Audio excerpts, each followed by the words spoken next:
আমাদের মনে আছে আমরা যখন ছোট ছিলাম সেই সময় এই বইমেলা আমাদের কাছে একটা অত্যন্ত আকর্ষণের বিষয় ছিল।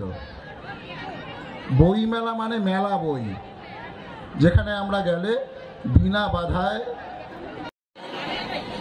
আমরা দেখতে পাচ্ছি আমাদের নবপ্রজন্ম যারা আছে তাদের মধ্যে পাঠ্য বইয়ের বাইরে অন্য যে বই পড়ার যে প্রবণতা, সেই প্রবণতা কোথায় যেন ক্রমশ কমে যাচ্ছে। বহুদিন আগেই আমাদের ঘরে ঘরে টিভি ঢুকে পড়েছে, আমাদের হাতে হাতে এখন মোবাইল ফোন, যে মোবাইলের মাধ্যমে আমরা বিভিন্ন ভিডিও, বিভিন্ন রিলস, সেই জগতে কোথায় যেন আমরা হারিয়ে যাচ্ছি। সুতরাং আজকের দিনে দাঁড়িয়ে বইকে আলিঙ্গন করার একটা কোথায় যেন জরুরি একটা বিষয় আছে। এখন আমরা যদি একটা কোনো বিষয়ে জানতে চাই, আমরা কি করি? চট করে একটা ওয়েবসাইটে যাই, আমরা গুগল বলে একটা ওয়েবসাইট আছে, সেখানে গিয়ে সার্চ করে সেখান থেকে দেখে নিই যে ওখানে সেই বিষয়ে কিছু জানার চেষ্টা করি।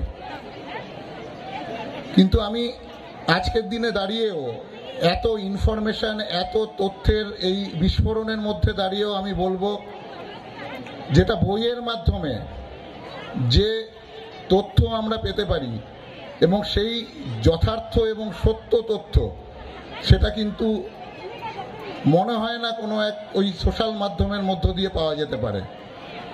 সুতরাং আজকের এই খেজুরি বইমেলায়, আজকের খেজুরি এবং খেজুরির আশেপাশে যারা মানুষ আছেন তাদেরকে সকলকে জেলা প্রশাসনের পক্ষ থেকে জানাই, তারা আসুন, এই বইমেলায় যে সমস্ত বই আছে সেই বইগুলোকে উল্টে পাল্টে দেখুন, যদি মনে হয় সেগুলো সংগ্রহ করার উপযুক্ত সেগুলোকে সংগ্রহ করুন। আর খুব বেশি কথা বলার নেই, আমাদের মধ্যে বিদগ্ধ পণ্ডিতেরা আছেন এবং আমাদের সম্মানীয় অতিথিবর্গ আছেন, তারা তাদের গুরুত্বপূর্ণ বক্তব্য আমাদের সামনে রাখবেন। আমি আবার জেলা প্রশাসনের পক্ষ থেকে এখানে যারা উপস্থিত হয়েছেন তাদের সকলকে এবং আমাদের যারা সাংবাদিক বন্ধু এখানে আছেন তাদেরকে, খেজুরি 1 পঞ্চায়েত সমিতির সকল সদস্যকে এবং আরও যারা এই বইমেলাকে সফল করার জন্য